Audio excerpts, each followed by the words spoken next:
This is the reality of it. We're not going to stop emitting tomorrow. We know that. And a lot of people probably don't realise if we did stop emitting tomorrow, we'd still see 2 degrees of warming because of the legacy load that's already out there. So we need to be able to draw down carbon now to be able to buy us time to slow down and stop emitting. And that's what Transition. I'm really passionate about. Agriculture playing a huge role. And when you start touting those numbers like that, that's eminently achievable. That was Mick Wettenhall, and you're listening to The Regenerative Journey. We acknowledge the traditional custodians of country throughout Australia and internationally, and their continuing connection to culture, community, land, sea and sky. And we pay our respects to elders past, present and future. G'day, I'm your host Charlie Arnott, and in this podcast series I'll be uncovering the world of regenerative agriculture, its people, practices and principles, and empowering you to apply their learnings and experience to your business and life. I'm an 8th generational Australian farmer who transitioned my family farm from industrial methods to holistic regenerative practices. Join me as I dive deep into the regenerative journeys of other farmers, chefs, health practitioners and anyone else who's up for a yarn, and find out why and how they transition to a more regenerative way of life.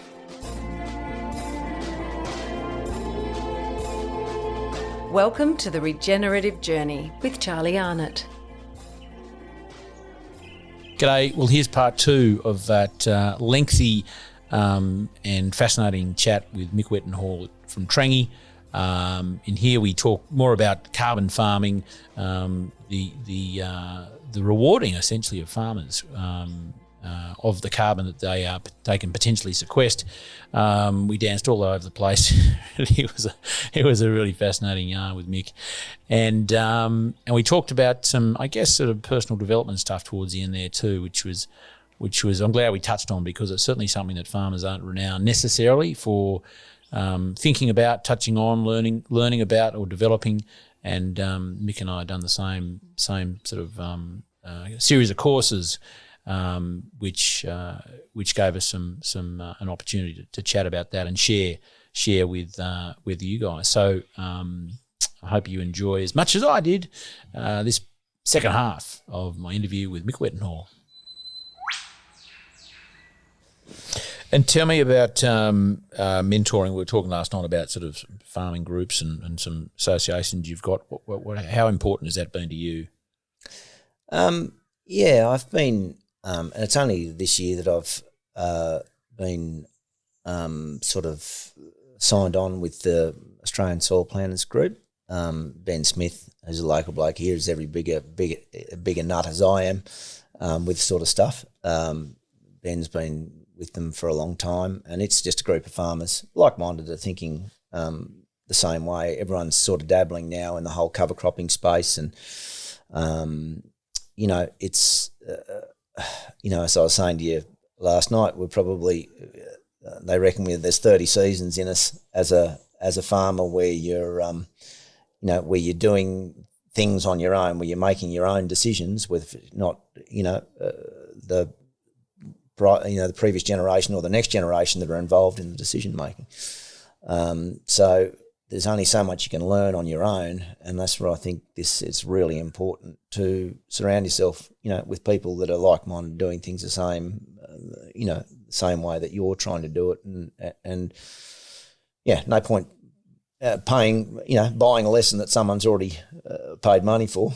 They'll give it to you for free. So it's just about that group learning, and it's simple. Like it's very much profit focused. It's not green and wishy-washy or fuzzy. There's nothing about that. It's all outcomes profit driven, but focus on reducing synthetic fertilizers, chemistry, getting away from group B chemistry, which has a significant impact, proven significant impact on the soil, and trying to build diversity into the system. Like I said, everyone's sort of dabbling with cover crops now, so everyone's learning. We're all learning sort of together. So it's pretty. I'm pretty excited to be part of the group.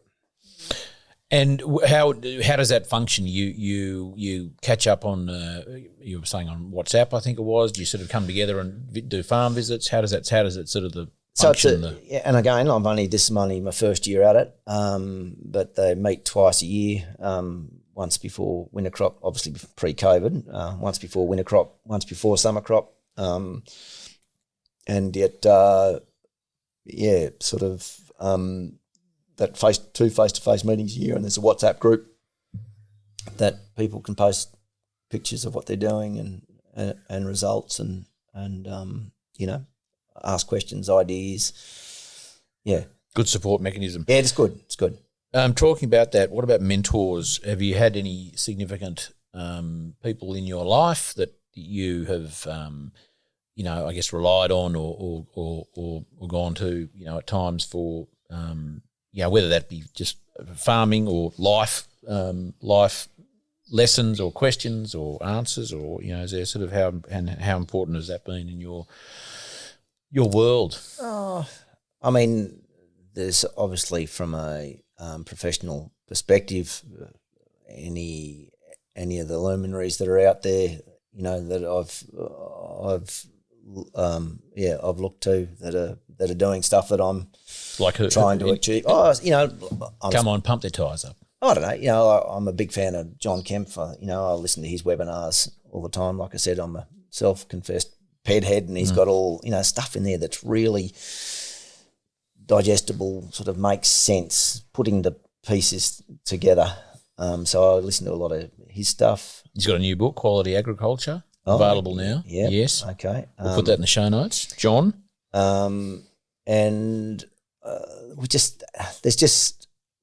The digital age, there's no excuse for not knowing anything right now. You know what I mean? Like, it's just, if you, once upon a time, I wonder what the answer is to that, and that's where it would stop. That's when you can get away with saying stuff at a dinner party that was totally bloody no one could fallacious, and no one could check you out. And then within 5 minutes now, you're going, actually, you're wrong, mate. That's total crap. Deflate. So it's all out there, and like I said, there's just so much to learn and so much that we don't know, and it's really exciting.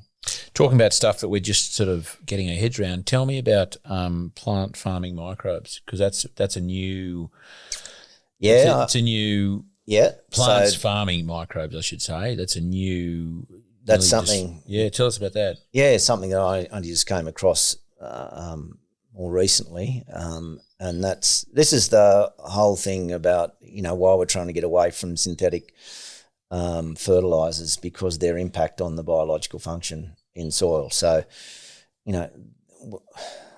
someone came up with this idea that we can put on just the right amount of nutrients at just the right time to get nutrient dense food, and it's ridiculous to even think that we can do that. So, plants need specific nutrients at specific times, and they need to be able to moderate that. And we need to get out of the way as much as possible for that to happen. But what you're referring to is rhizophagy. It's just Dr. James White has gone on with it in the States, but it was originally, I think, discovered in Australia in 2013. So we're going to claim that one. But he talks about how where do we know where? Or was it at a uni? Oh, somewhere?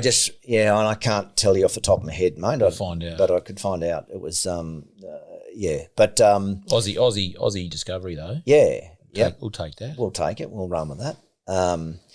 But he's talking about how plants will actually farm microbes. So they'll put out a certain set of exudates to attract a certain set of microbes into the root, and they'll actually bring those microbes into the root, and then they'll break those microbes down, take off the outer cell walls of the bacteria, and that's a source of nitrogen. We wonder where nitrogen comes from if we don't pour it out of a bag. It doesn't all have to come from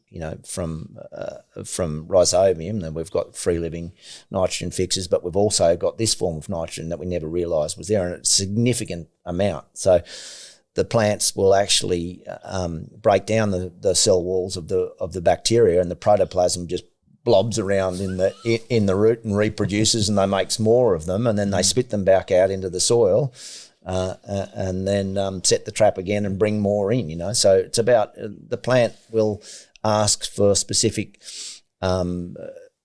nutrient at a specific time in its growth stage, and that's what we need to be able to facilitate as much as we can. So it doesn't mean we can't put on units of P. Like we all know that if you have really low P in soils, well, you're not going to do much. Like we need it's the building blocks of all cell life is phosphorus, and if we don't have significant amounts to get the plants to grow, well then we need to address that. But we don't have to necessarily address it with MAP. There are other ways that we can do it and still build that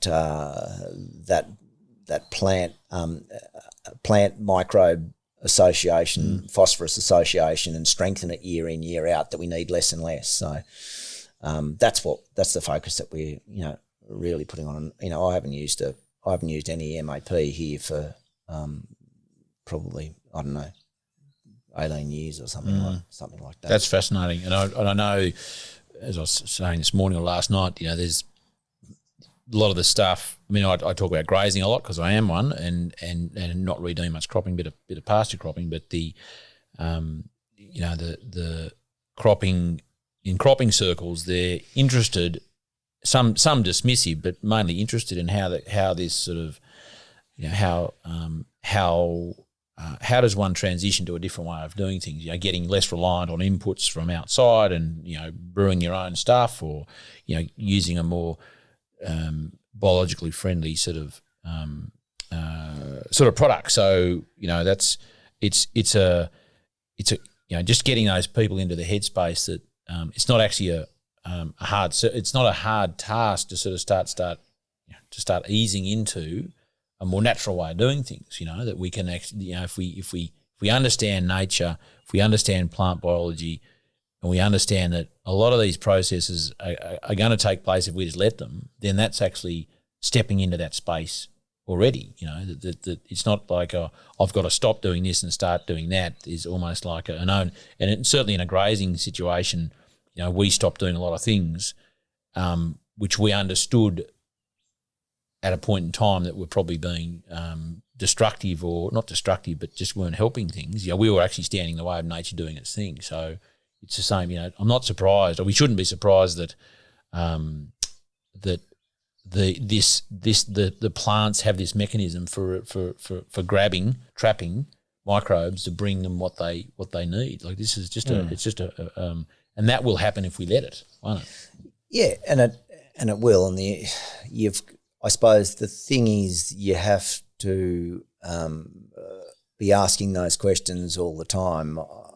You're not going to go out and just switch over to stop using MAP or whatever. You're going to, we've got to take a really measured approach to transitioning away from some of these props that we've been using in the past. But it's there's a great saying I came across the other day, which is think big, start small, scale fast, and it's a really good way to attack this transition. So don't let your thinking get in the way of what's possible. You want to be.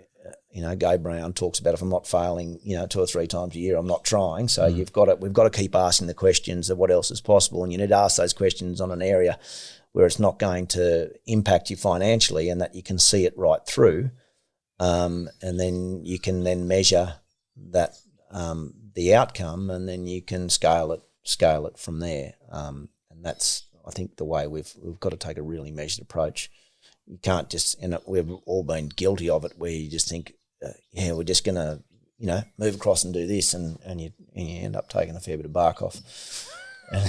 No lessons like bought ones, mate, No, totally. And I've been there and done that. So I don't advocate for people just to go cold turkey or anything. It's only a mistake if you do it twice. That's it. Not talking about mistakes. Let's talk about the potential. We just touched on that this morning about, we have generally a pretty low carbon base that a lot of farmers are working with at this point in time, for whatever reason. There's been lots of sort of contributing factors to that. Let's talk about the potential. Like what, as an industry, as a profession, what's the possibility for us? I mean, how long is a piece of string? Like, it really is. This is what excites me the most, is that sub 1% soil carbon, are we using 10, 15, 20% of the capacity of soil? I don't know. I couldn't, that figure's arbitrary, obviously, but it'd be somewhere in that vicinity. And the potential of agriculture to be able to store anthropogenic emissions is, with some of this newer work that's coming through, we're being able to fix rates, carbon in soil at rates that up to 10 times more than we originally thought. So, extrapolating those numbers out over the area of arable agriculture, you'd only have to have 25% of that area would be required to take up all anthropogenic emissions. We're talking about on the 25% of the arable land on the earth. On Earth? Yeah, that we farm. Yeah, that we farm currently, Yeah, so that, even if it's 50%. So this is the reality of it. We're not going to stop emitting tomorrow. We know that. And a lot of people probably don't realise if we did stop emitting tomorrow, we'd still see 2 degrees of warming because of the legacy load that's already out there. So we need to be able to draw down carbon now to be able to buy us time to slow down and stop emitting. And that's what Transition. I'm really passionate about, agriculture playing a huge role. And when you start touting those numbers like that, that's eminently achievable.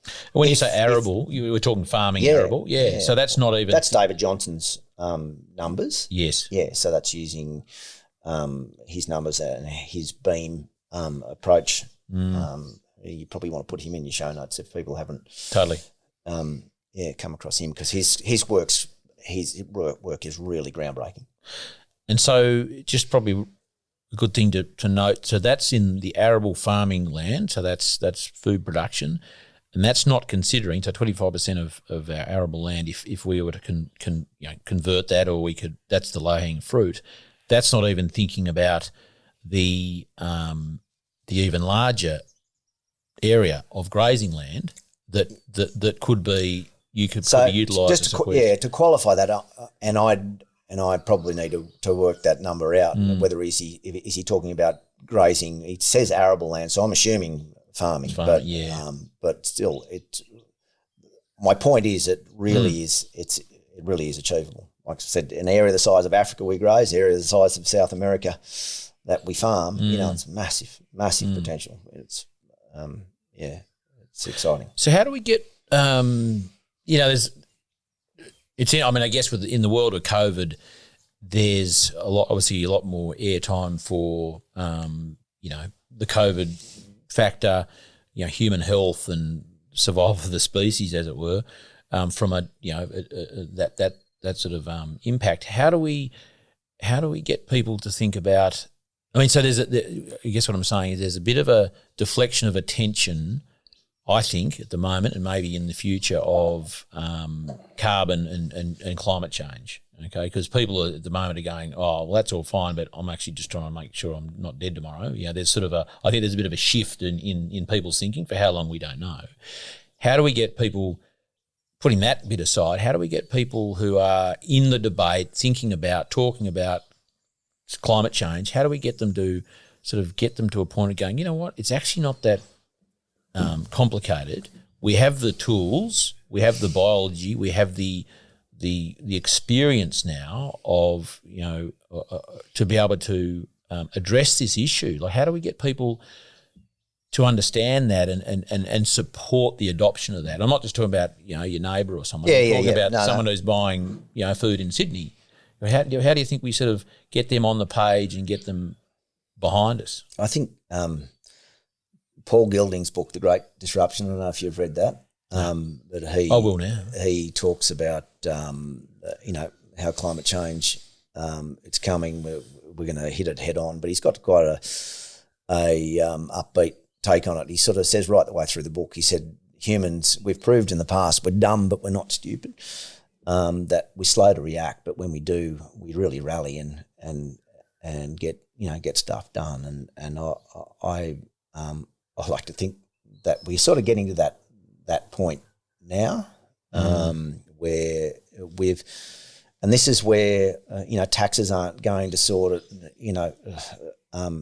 people aren't going to do stuff out of the goodness of their own heart. We've got to have market-driven solutions, and they've got to be the markets that we're in now. And the key to drive that is the conscious consumer.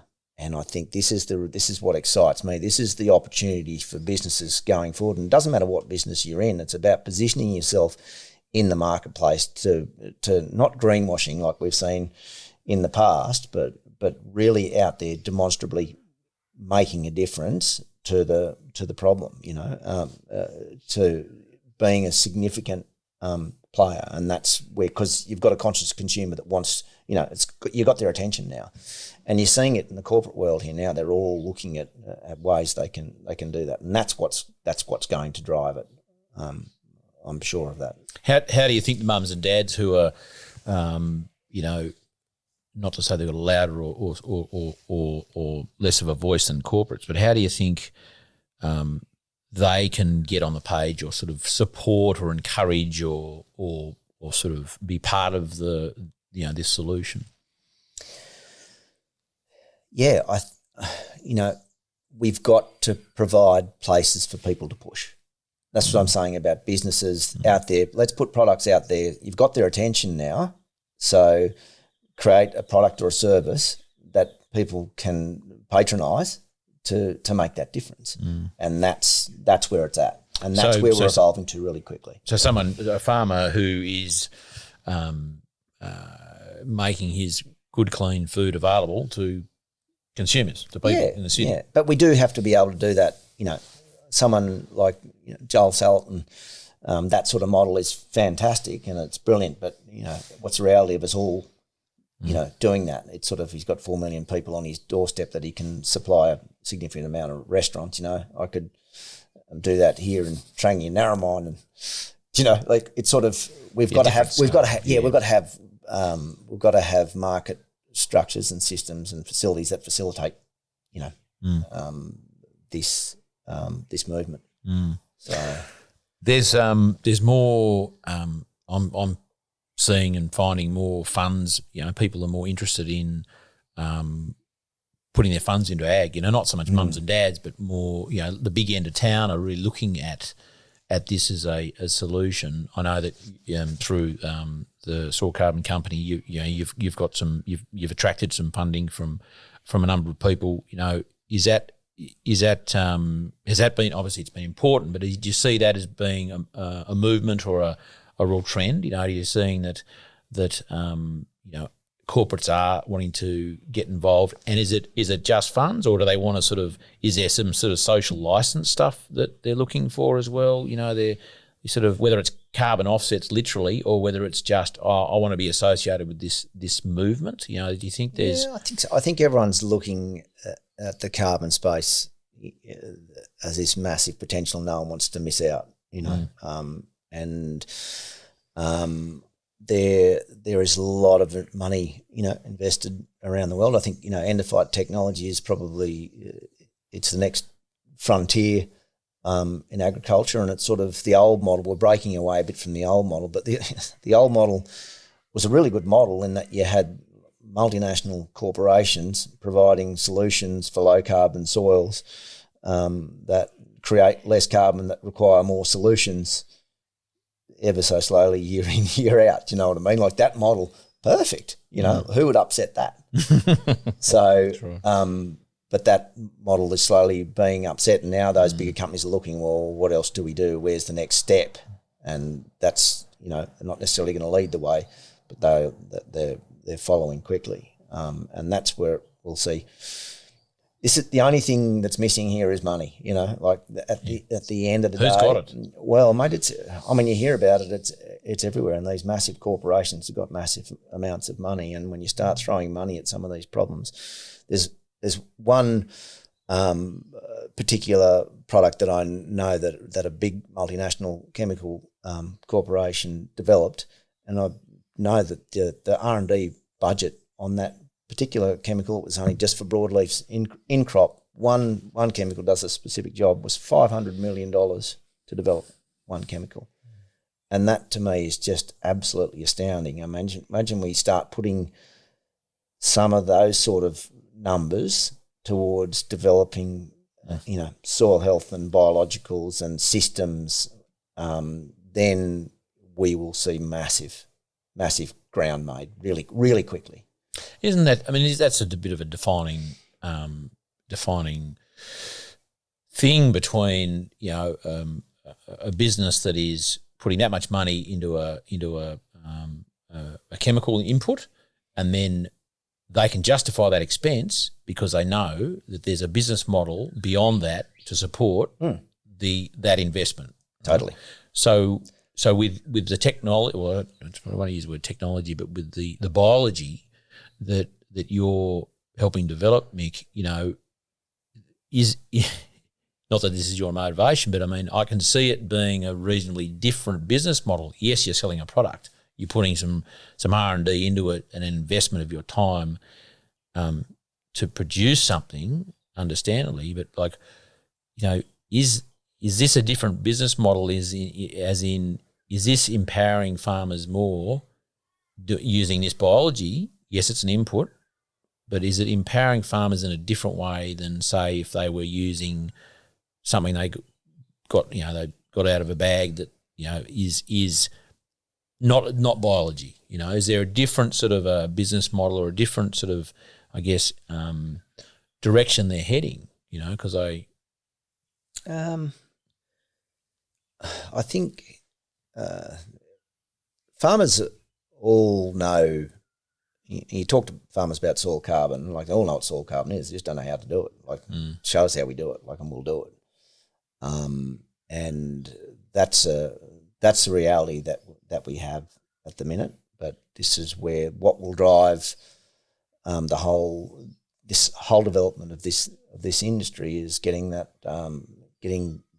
methodology to build soil carbon, the methodology then to measure it, and then remunerate farmers accordingly. And this is the thing that I'm really passionate about, I suppose, is that farmers need to be remunerated properly. Like, it seems with farming, we're at the end of the line, aren't we? It's sort of like you make a little bit of money for a while, then people down the chain sort of find out, oh, you're making a bit, we'll just take that take that There's back. a few sets of hands there, isn't there? There is, and we don't get to pass that off to anyone else. We pass it off to the soil, and that's where the impact is. Ratan Lal got a great quote, and it's just so true. He said that that when a farmer is poverty-stricken and suffering, he passes that suffering onto his land, and that is the key point, that we need to address. So, a guy and I flew we went to COP22 in Marrakesh, and I thought there was a fair bit of slash and burn sort of agriculture here in Australia, but you fly a plane over Africa and oh my God, like, it is terrifying. It's just, we sat on a train for 3 hours from Casablanca to Marrakesh, and there was not a piece of native veg. It was ploughed to the horizon. It was like they're all going to put one crop in all at once, and there was no refuse from last year's crop. I was just astounded by it. And no one could tell us what was going on. But we talked to a mob over there, the Agricultural African Initiative. I can't remember what their mob was exactly, but their goal was to achieve soil degradation neutrality or something. I thought, wow, that's a lofty goal.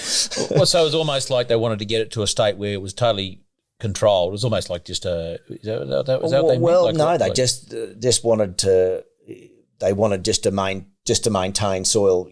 Okay. So neutrality, as in it's neutrality. Not getting worse, we're not getting worse, not getting better. But let's just get there and hold there. And sustainable, as it were. And that's where, we're not.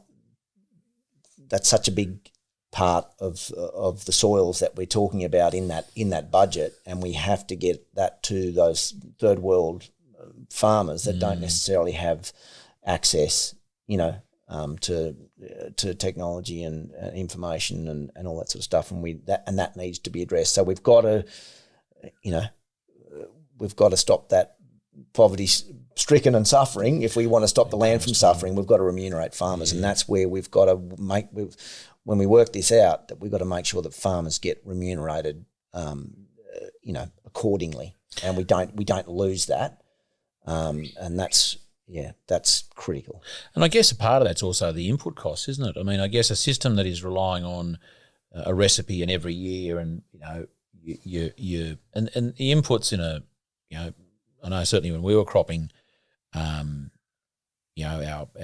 chemicals and our fertilisers and things, it's a pretty tidy sum per hectare that you're sort of pumping out every year, and that becomes repetitious. There's some variations with it's a broadleaf, like a canola or a wheat and so on, and things have changed a bit now. But that is an input cost that you're going to have to suck up every year, pretty much. In this is certainly system we were in, and I think a wonderful difference between that system and maybe what you were doing and what you're doing now is that your inputs potentially are cheaper. You're also making, we talk about the Johnson Sewer in a minute, you're making some of that yourself. But there's also potentially, as one builds, whether someone's using biodynamics or your fungal sort of product there, the inoculant or something like that over time soil carbon's being built, that there will be a lesser reliance on a recipe, less of a reliance on an input, because will that system start almost maintaining itself? There'll be obviously management of it, but will there be, the more carbon we build, the more water holding capacity we're going to achieve, the more microbial biology and the is this system, I guess, compared to the old system, one where it's heading towards a more self-sustaining situation where you just aren't going to go up every year. I'm going to do this. You might inoculate every year if you're sowing crops, but there's potentially it's a more stable, resilient system. And it will be, but again, we're going to be driven by the market. So if we've got that resource base that we're building up in the soil, that we can, if we're not being remunerated for that carbon that we're putting in there, well, we can use that carbon then to chase yield to grow more commodities. And that's the challenge. And that's where, like I said, the carbon really needs to be, the item on the balance sheet, along with all your other enterprises. And that's where it needs to get to. If we don't, if we don't have that, then there'll be, well, shit, now all of a sudden there's not that much wheat in the market or whatever, and then the price goes to $400 a tonne, and then so farmers go chasing yield, and you can chase yield at the expense of those soil carbon reserves. So do you know what I mean? This is where it's really critical that the world acknowledges the need, for this carbon sequestration that has to happen, that natural capital, that farmers are investing and put a price on that, and then maybe we might stop flooding the world with low-quality commodities that we get less money for, that makes us chase yield, that makes us use more of resources and the carbon footprint. Like we just, we're crazy how we seem to do that. But, and the wonderful thing is too, that the better the products are that are being produced in this, dare I say, more natural sort of way of doing things, then that has an impact on the people buying it, doesn't it? People who eat food, you have the choice of buying. Everyone still has a choice any day. Well, most people do, not everyone, of course, but of buying this or that. It's the low quality or the higher quality stuff. So a wonderful thing with what you're doing, essentially, is helping farmers who what do farmers do? They grow food. That's pretty much what they're doing, is actually producing food that is going to be better for the end whoever's going to eat it. And I think we're seeing that now with talking about technology and the exponentiality of technology. What we're seeing coming through, people, we don't, you can't manage what you don't measure, is the old adage. And if you're actually getting into the grocery store and you're putting your iPhone over a cucumber or a bloody zucchini or whatever, and you think, oh, that one's better than that one. You know, like farmers aren't going to do stuff out of the goodness of their heart, and the consumer, you know, can't jump up and down and say farmers should be doing things a certain way. You depict what farmers do. So if there's not a market for you know, genetically modified tomatoes, then they won't be grown. Farmers won't grow them. That's right. So, you know, this is where it's got to be driven, you know, from the market. And as you say, the technology is out there and it's been developed that you literally can walk in and go, you know, what's the chemical load of that? Yep. You know, does it or doesn't it? And also what's the nutrition, you know, the nutritional density of that, which I think is that's going to be a real game changer, because instead of consumers relying on a label, you know, like organic, certified, and I know I've tasted plenty of crap organic certified food because it's just as we were saying last night, it's more of a abhorrence of chemical than it is for a, you know, the nutrient. Yeah, it's like, oh, what aren't you doing? What are the inputs? What's I don't use chemicals, but I plough 3 times a year. Yeah, you know? and I don't use any sort of, you know, there's no fertility program I'm doing, and so it's actually pretty much empty, you know, empty sort of food. Yep. So I think, you know, once consumers have the ability to literally choose between this or that by using an app, which could just literally be on their phone, they walk into any shop and do a quick scan. I mean, that's going to be a game-changing drive for farmers to do, you know, because that comes down to quality. You know, we are, and I certainly was. I was a commodity farmer, and it was about quantity. Yes, you know, quality. You know, how much protein this versus that, and obviously you get paid for the better protein in a wheat in a sort of basic sort of way. So that's a quality component, but in terms of it was yield. You know, it was and it yield. had to be because of the input. So Totally. you had to chase the yield. So It was a simple calculation, wasn't it? Like, you know, chasing your tail. that's exactly right. So, but now if the emphasis and the drive is the people who are buying this food or this stuff, this commodity, actually want the better quality stuff, and they can make that choice, you know, then that's going to be a driver. And if you know what, and I think if that's what forces farmers, and I say not forces, but if that steers farmers to a direction of going, oh, okay, if I'm now getting paid on quality, and my supply chain that I'm involved in is reliant on the quality at the other end, maybe that's a good reason to look at what I'm doing at my end to make it a better quality product. You know, Market gets what market wants, mate. Do you know what I mean? Like Totally. At the end of the day, and farmers will produce it if you demand it. Yeah. So Demand and this is the thing, you know. I mean, farmers, you know, seem to be, you know, heavily criticised the way we do stuff out here, and at the end of the day, it's consumer depicts what we grow. So those of you listeners out there who eat food, oh, hang on, what's happened there? Oh, my little camera's just, excuse me, listeners there. It's just bloody. Oh, what I'm going to do, I'm going to do that. Sorry, people. I'm going to put that back on there, do a bit of that. I wonder why it turned itself off there. I think you're low power mode, mate. I am now. Yeah, I must have been banging on.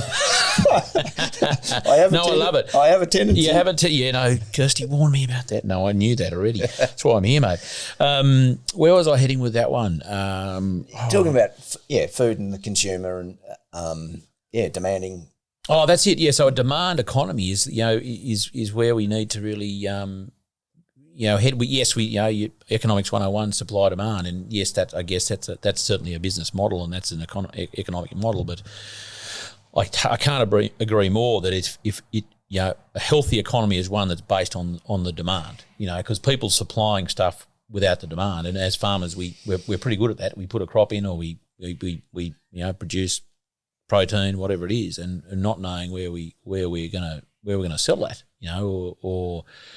and look, we're not in control of that situation, but in terms of the demand, but if we step into the shoes of those consumers and we actually create the demand and we educate them, whether it's there's any number of ways they can be educated, and even the use of that technology and saying, next time you go to the grocery shop, put this in your hand and go and test those tomatoes and tell me which one you want. I think that's a really powerful. As farmers, I think it's a good investment of our time, however that might look. Is that rain? It is, mate. Struth, was that on the? It's a weekly event here at Trangie. Did you put your order in? Oh, mate, I'm not gonna speak too loudly about. I'm not gonna whinge about rain. Yeah, after the last 3 years. So I think that's a step forward. Now, getting to something else. Johnson Sue. Let's stick with the farming sort of stuff. You just showed me the Johnson Sue setup you got out there, because we've talked about the inoculant that's in the pipeline. Yep. The other, or one at least, and another one of your sort of, I guess, inputs and part of your fertility program, as it were, is the Johnson Sue. Talk us through that, sort of what it is and how you're using that in your on the farm here. So I've been mucking around with compost, for the last, ever since I've been out here, really, and trying to make my own. That's been the real challenge, is getting a really good quality inoculum to make compost extract out of. And Terry McCosker had David Johnson out here, and I listened to him in Dubbo, and they've developed this idea for a compost bioreactor.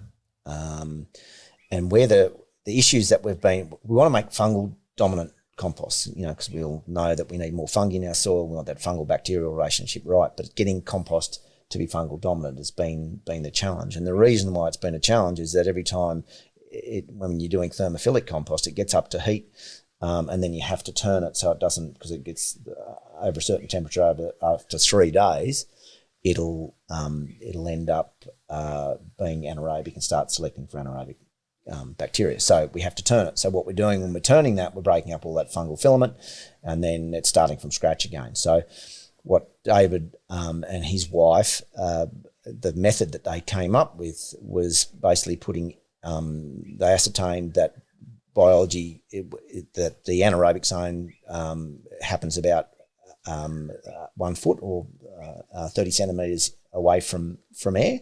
So then all we have to do is have an air shaft within 30 centimetres. So we set it up, and it's all how to do it's all on the internet. He put all that stuff up there. So you then, the compost goes through that thermophilic phase, and then the temperature will come down to, once it's done that, and we don't turn it at all, it's a static pile, and then it gets to the temperature that you can put the worms in, and then the worms do the rest of the job. So you're getting the benefits of thermophilic compost as well as vermicompost, and there's no turning involved. So it's a real breakthrough, because homemade compost is a laborious bloody thing. It's one of those jobs I do, and you'd get busy with everything else, and the amount of, it's like the veggie patch, mate, isn't it? Like how many times you start the veggie patch and it just falls by the wayside because you just get lost in everything else. So it's basically take some time, set it up, and then it just put an automatic timer on the watering, for a minute a day or whatever, with a weekly 7-day timer, and it's easy. And I've built my own version of it to get a bit more scale. I don't like shoveling or forks or anything like that. So mine involves tractors and feed mixers and stuff like that, my method of doing it. And I'll make up a big batch in these baskets that I showed you this morning, and do that.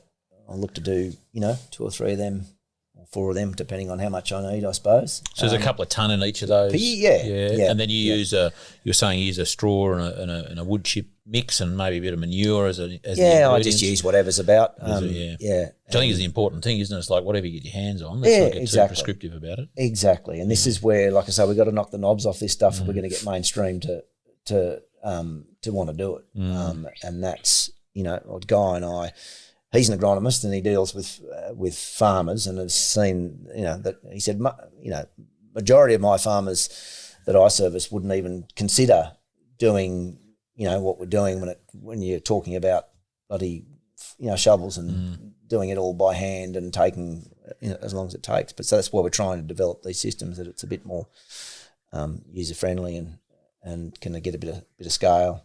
About it. And tell me, when in a normal sort of a time frame, when do the worms go in after how many weeks, or what's the time? So frame? It's temperature driven. Yeah, right. Yeah. So would generally, how long is your experience that you? 3 to 4 weeks. Okay. Yeah, right. Yeah. And you get them. Have you got those worms from another compost pile or system you've got, or you go and buy Bunnings, mate? Oh, really? Just red regulars that you can get I don't get them there now, but that's where I got the original. Yeah. You get them now from the one next door, like just get them from the net. Yeah, and they'll breed up and away they go. Yeah.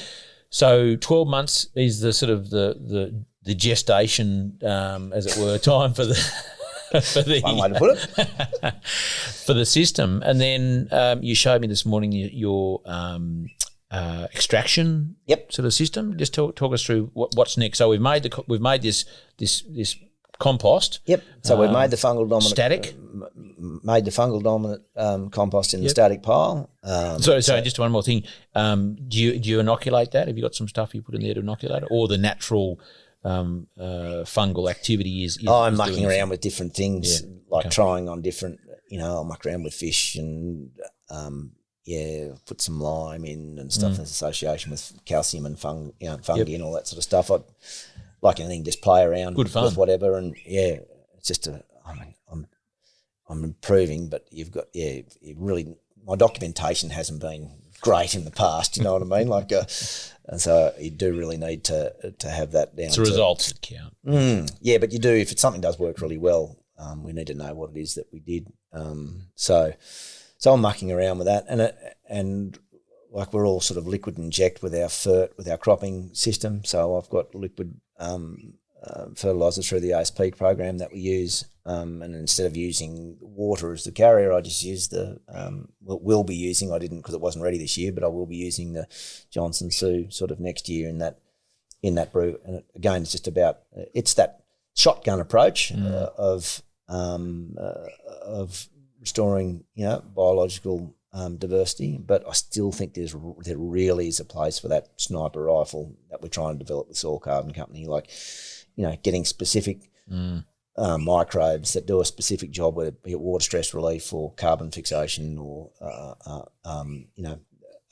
phosphorus solubilizing, N fixing, whatever that may be, and making sure that they're in those significant numbers to get a reliable, repeatable result every time, and then you just throw the other stuff in as well. But it's sort of, I just think that's where where regenerative can take that next level, where we're not actually leaving it to chance. It's sort of like build it and they'll come sort of approach, where I think it's let's actually do the work and find out what's going on. I know we're not going to find out what, there's so many things that happen in soil and so many intricacies there that we're never going to work out. But let's find, if you want to win a Melbourne Cup, you don't head down the Pony Club to get yourself a horse, do you? Totally. You go to the yearling sales with a bucket full of cash, and that's what you do. And this is how we need to look at this.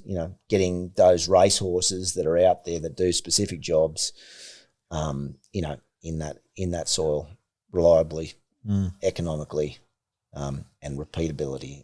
It's just key. You just can't. And that's what I said. My experience with the compost in years gone by, and that's obviously been back on me. It's sometimes it would work really well, and I'd get a really good result, and other times I wouldn't see anything, and that's where it gets lost on mainstream, and that's why we've got to have it so it's really deployable, accessible, and refine the tool, and know why it's happening. It's sort of that's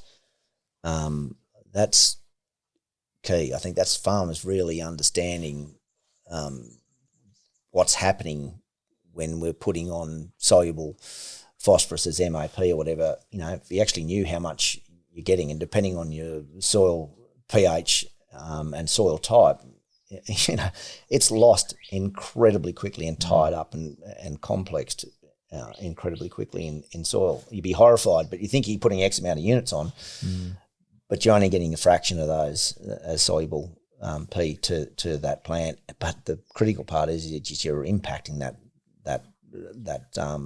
ecological phosphorus pathway that's happening with that plant microbe association, and there's so many different ones in there, and that's where the breakthrough really is. I heard another one from John Kemp the other day, which I found fascinating, saying that if a plant gets up to 60% of its N as nitrate, means it can be up to, I think it was 50% less water use efficient or something. Really? And I thought, wow, that's because it needs different forms of N all the time. And if you're going to convert nitrate to ammonium, what are you going to need? Like with nitrate, you got NO3, and you got to get to ammonium. Where's your hydrogen going to come from? Yeah, you use a lot of water. Splitting water atoms. Yeah. So you explain that to a farmer. Yeah. And you think, holy shit. Yeah. Yeah, mate, it's a good point, isn't it? It's a ripper, and I think things like that are really understandable like that. It's not woo woo. Bit of chemistry, bit of science. Yeah. So if you've got to use put N on, well, just be mindful of how you do it. Yeah. Like we've got to. It'll impact the other inputs. Being water. Yeah. Well, and what's our biggest limiting factor here in Australia with growing crops? Totally. Yeah, that's stuff like that. I think it's really we've got to take the mysticism out of it all, and really we need to spend those sort of the money that we're talking about on how we build soil life and soil health.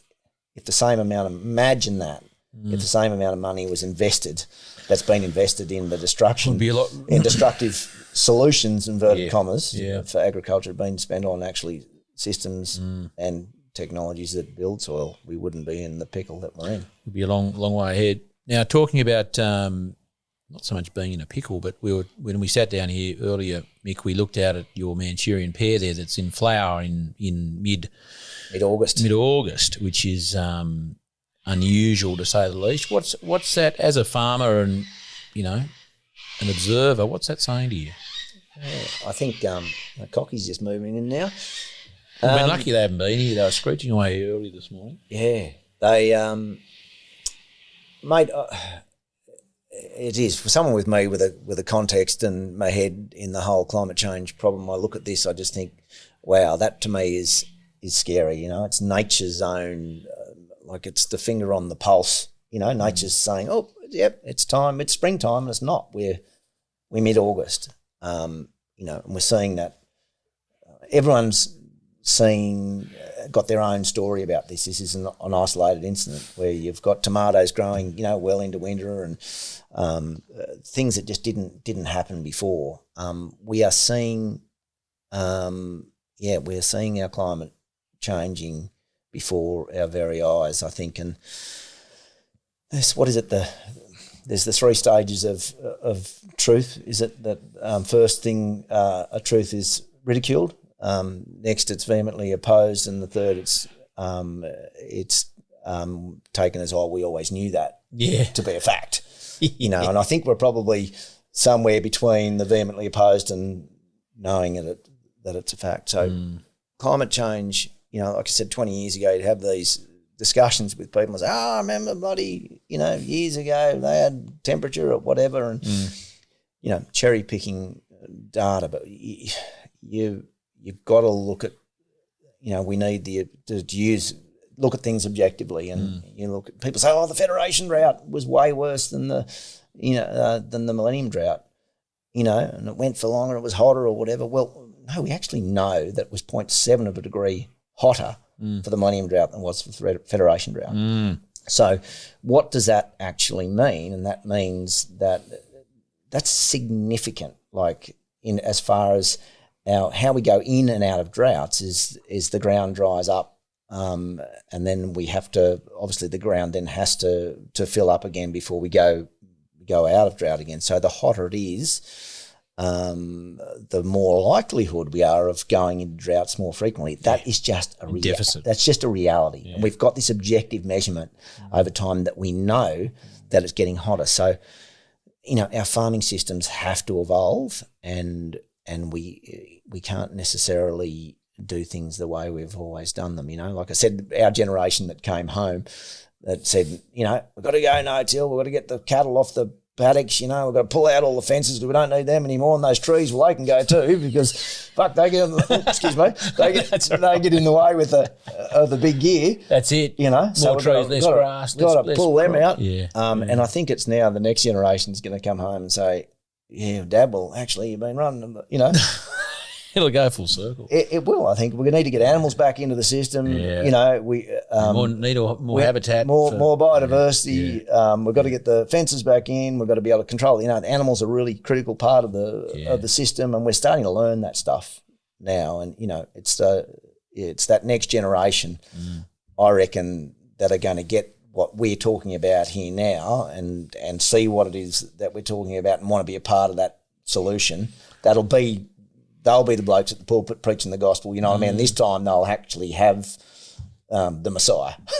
Well, I hope that's, you know, when you know, the next generation, our children are, you know, in similar positions, that this sort of stuff is going to be more normal, you know. Totally. There'll be, you know, I trust and pray that there'll be a continuation and as you say, an evolution of the practices and the principles and all those sort of things. That this is more of a mainstream idea and mainstream practice, and you know, I'd like to think that we're not doing all the heavy lifting, but we're doing a fair bit of heavy lifting now, so that the job can just be got on with, you know, as we step into the next generation. You know, I'd like to think. Definitely, I think so. It's, you know, we're at a point now, like I said, that Paul Gilding alluded to was, we're dumb but we're not stupid. Everyone's attention now is low power mode. Buddy, done it again. Low power mode. That's the one you want. Yeah, there you go. Yeah, we're back on. That we've got the consumer's attention now. It's taken us. We haven't been able to do it before now. No. But we're just at the point now. There's more at stake, isn't there? Yeah, there is. We're saying, okay, now we actually got to do something, you know, and we've got to hustle, and we've got to hustle hard, and you know, we've got to have these market-driven solutions. So it's sort of, there's a lot of work being done in the States now on companion planting, and, you know, instead of growing monocultures, the only reason we grow monocultures is because they're easy to plant, they're easy to harvest, but we're learning it's at a significant cost to, you know, to soil, just to have that one species growing in a year and then a fallow period over the summer. That model is now sort of breaking down, but so we can grow things in a companion plant. Chickpeas and flax grow really well together. You know, canola and faba beans will grow really well together. Plenty of evidence out there showing that you'll, you know, significantly reduce, if not replace, the need for fungicides with chickpeas if you're growing them with linseed or flax. You know, that we were doing, you might have 4 fungicides that have gone to nothing, or maybe 1. Like, that is a significant benefit to that farming system, that you're not putting that fungicide on. But then what's that farmer going to do with that? Come harvest time, you've got the header rolling in, you know, they want to keep going, and you've got to put that somewhere. So then where's the market facilitation there that farmer can take that to town and deliver that somewhere to someone who's paying a premium for it, because that consumer realises the importance of it, you know. So we've got, like I said, we've got to knock the knobs off this and make it easy for farmers to adopt. It's not up to the farmers as such. We've got to facilitate and enable this movement. Farmers are a key piece, but yeah, we've got to. It starts with the consumer, and we've got to demand this sort of stuff. And that's like that, where the genesis of it all is that awareness of the consumer, and we're right at the precipice of that now. And making that demand and making that supply, as a result, more normal. You know, again, back to normal. Now, talking about evolution, I'm conscious of the time. I think you've actually broken, you yourself, with no help from me, have broken all records here, Mick. Right. But I wanted to touch on something that's sort of just left to centre there. We were talking about it there this morning, I think, and that's sort of an evolutionary course we've both done, right? Landmark, and something I met. For those who don't know what it is, I'm not going to go into all the detail. You can look it up yourself, but I guess you might get a sense of it in a minute. But you know, I met Angelica, my wife, at a Landmark course there in Sydney. Oh, gee, it was some years ago now. And I guess, you know, it's a I call it a get your shit together course, because it was for me. It was I'd had a number of people say, I think you could. On reflection, maybe they thought I was really in strife. 3 people said within a month. They said, I reckon you go and do Landmark, and it's certainly a course that we hear and see a lot about in the circles of RCS and HM and sort of associated businesses and people, because it's sort of become a bit of a cornerstone. I guess you'd call it personal development, if I can use that phrase. Training program. So, and I met Angelica there, and she. I won't go into all the detail, but it was a very interesting place to meet someone in that one, if an attendee spends 3 or 4 days, there's a couple of different, there's a sort of the forum and then the advanced, of course, and one is, and you could probably explain it better than I, Mick, but you basically pulled apart and put back together again in a number of days, aren't you? In a way, you're sort of really looking at how would you explain it? Because I'm touching on it now, not just because you talked about it this morning, but for me, it's become an amazing reference point for so many different things. Whether it's talking about friendships, behaviour, decision making, just life in general, and hopefully my own personal evolution. What I guess what did it? How would you explain it, and what did it mean to you, if I can ask? It was groundbreaking. Like I said, I'm one of those personalities. I'm a seeker. I'm up for anything. Let's go to a course or whatever. Yep, bloody oath. If you reckon it's good, I'm up for it. So,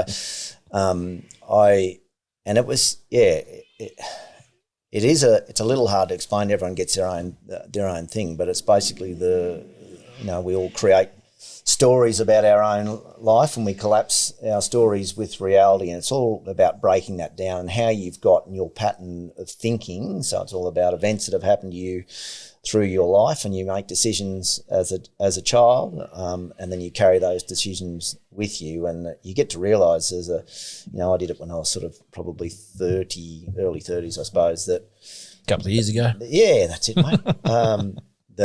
It's sort of you're still basing decisions off a decision that you made when you're a kid, and when you identify what that event was in your life that you made up a certain story, then it's really empowering to know.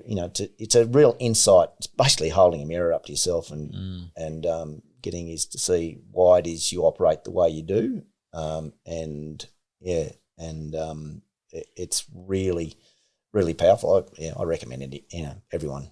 Has it helped you in farming? I mean, in terms of, I don't know, decisions you made or how you engage with someone, or Yeah, well, I was sort of doing a lot of the training with Landmark probably at the time when doing this sort of thing, and this whole idea about climate change and trying to make a difference and all that sort of stuff. And we got these stories about ourselves like, how would I ever do anything? I'm only bloody farmer Mick Trangie or whatever. And I suppose, it's courses like that have really been able to facilitate, my, I suppose, belief that, or naivety, that we could do that. So it's being a stand, I suppose, for what you believe in, and being okay with that. Yeah.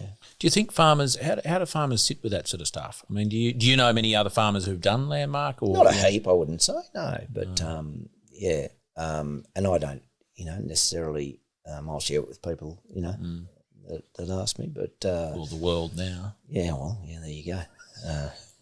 Got him. But anyway, we're certainly not scouters for this, by the way. I mean, like, there's no, and that's I guess one thing they don't do is they don't necessarily.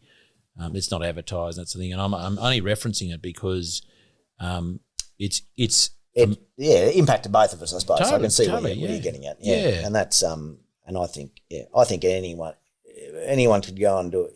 Yeah, would get enormous amount of benefit from doing it, no matter who you are or what your background. There's so much we can always learn about ourselves and how we can improve in there. Totally, and I think that's a really healthy thing. And for me, as a farmer, and I know plenty of other farmers, there's lots of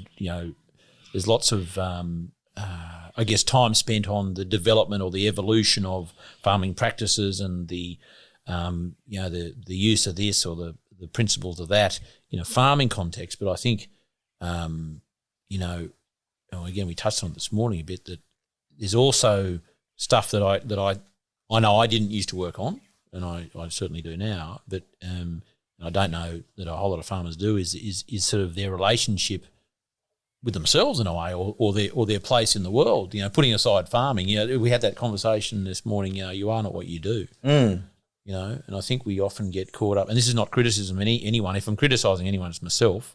From some years ago. But I used to think I was a farmer, and I did that, and I did what Dad did, and I did what I knew, and my world was pretty much governed by my occupation and my daily routine. And then I guess there was a point in time where.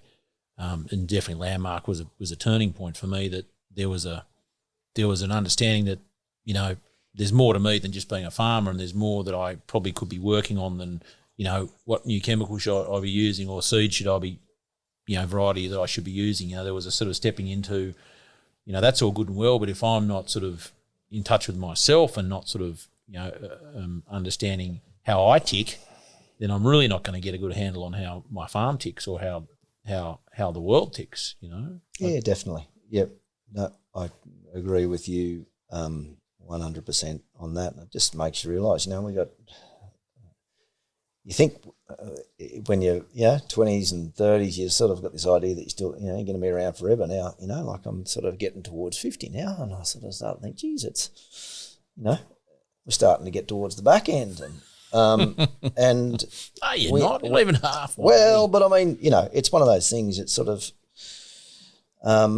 it's about how, what's your mark going to be on the world? What's your legacy you're going to leave? And who knows, mate? This could all go tits up. But I'm putting myself out there, and we're having a crack, and I just want to be a part of.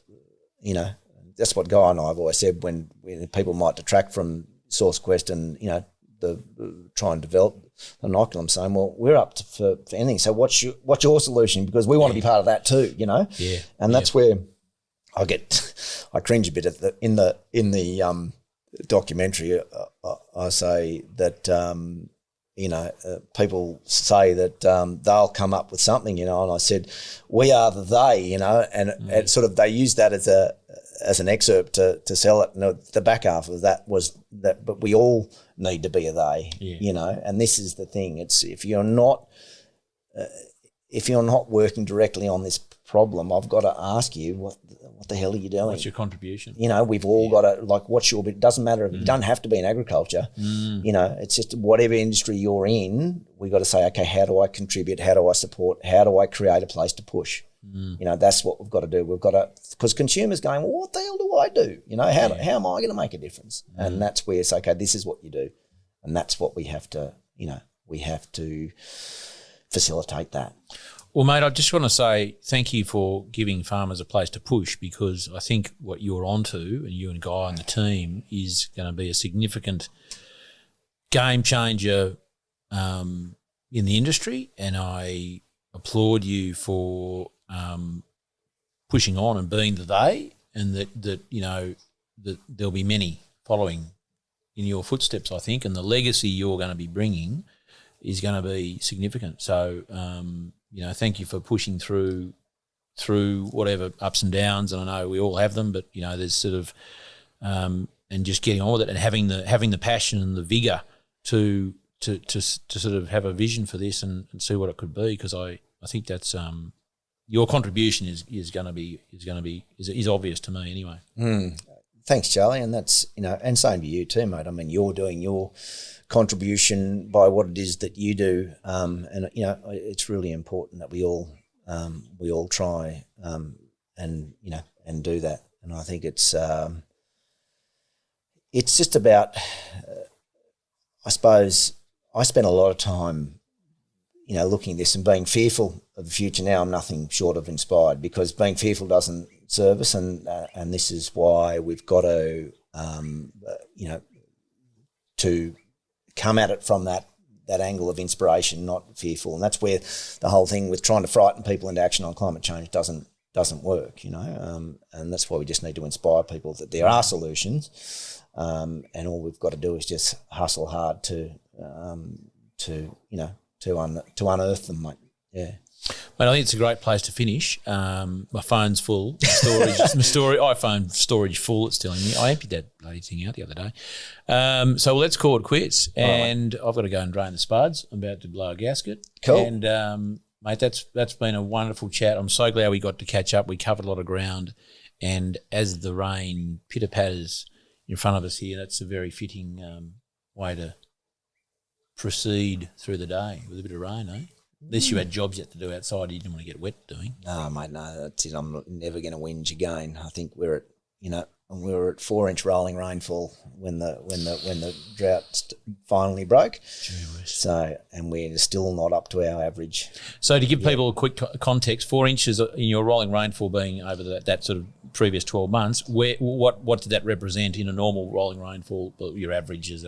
Well, our average rainfall is 19 inches. Yeah, right. So it's a significant deficit. So anything short of the wet season that we've had this year wouldn't have, this is the challenges that we've got. It's this to rehydrate that land that's dried out so much. It just takes so much rain. Totally. There's a big deficit there, isn't it? We can't think, I'm just thinking the same, we're going to have a big spring. I'm going, yeah, but we will. We've got good rainfall now and got grass growing and the winter's been mild. But I'm also thinking, we went through a pretty tough patch. I can't forget the fact that, yes, we're in a much better position, but we've still got to be considerate that how we got to this point.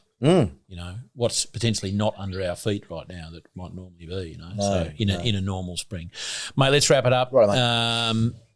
Well done. Thank you. Mike. Charles. Thanks, mate. Okay. Well, there you go.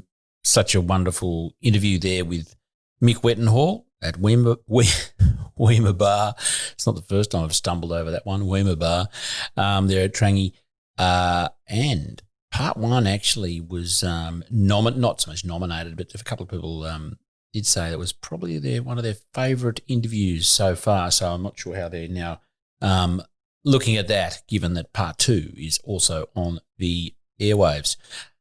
Very excited, talking about airwaves. Next week's interview is with my good buddy Matt Moran, the very well-known chef. I've known Matt for some time now and have been following his journey, which he talks very much about and goes quite in depth with our interview, which you can listen into next week.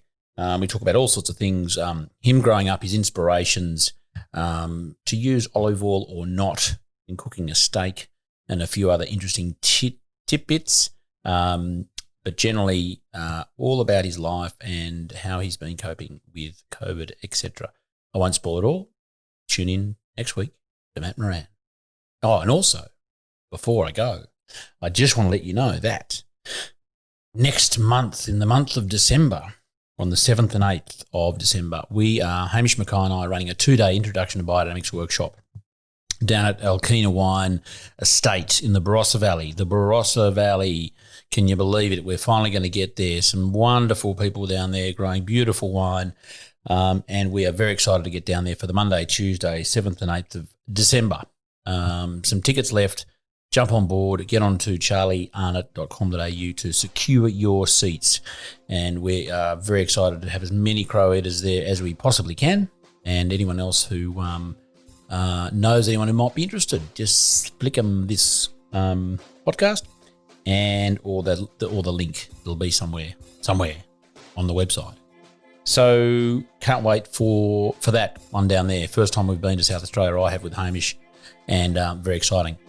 And also, don't forget to vote for us in the Australian Podcast Awards Listener's Choice category for the Regenerative Journey. Just go to the Australian Podcast Awards website. Look for the 2020 awards. There'll be a Listener's Choice category there. Search for the Regenerative Journey and cast your vote.